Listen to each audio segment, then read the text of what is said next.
The emperor fell in love with his official's wife at first sight. As she fled in panic, he dragged her into his arms. The woman was so frightened that she fell to the ground. At that moment, the emperor clearly saw the birthmark on her body. It was a blooming peach blossom. After she left, he remained lost in the memory of her fragrance. A eunuch observed this and suggested transplanting this peach blossom into the imperial harem. Hearing this, the emperor immediately scolded, saying how could he take another man's wife? However, he couldn't resist bringing his hand to his nose, still smelling her scent. That night, the emperor rarely had a sweet dream. The woman held a peach blossom to his lips, and he accepted the kiss without any hesitation. Upon waking, the emperor cursed himself for being shameless. But the next moment, he lingered over the fragrance again, then took off the annoying ring from his finger. Little did he know, he was already stepping into a trap set by the woman. It turned out the woman was the reborn concubine of a count. Her beauty had provoked the jealousy of the legal wife. At the moment she was about to be executed, her fierce will to live activated a system. She needed to travel through different worlds to bear children for designated targets, so that she could change her lowly status and survive. And the first target was the Cold Emperor, the highest ruler of this world. The next day, the emperor held a palace banquet and specially allowed the count to bring his concubine. When the woman arrived in the inner palace to wait, the empress was annoyed by her outstanding appearance. She deliberately ordered the woman to kneel, then gave her a cup of boiling hot tea.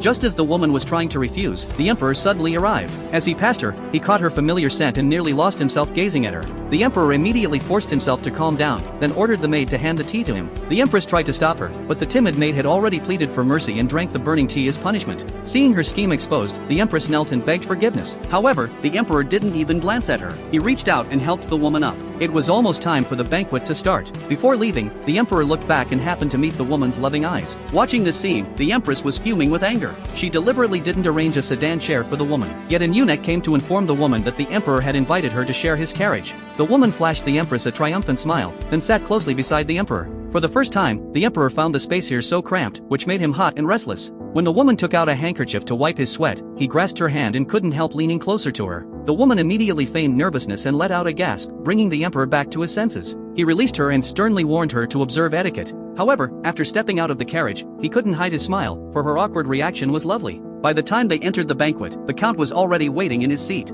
After a cup of wine, the woman pretended to grow dizzy and fell into his arms. The emperor watched anxiously from afar, clenching his fists tightly.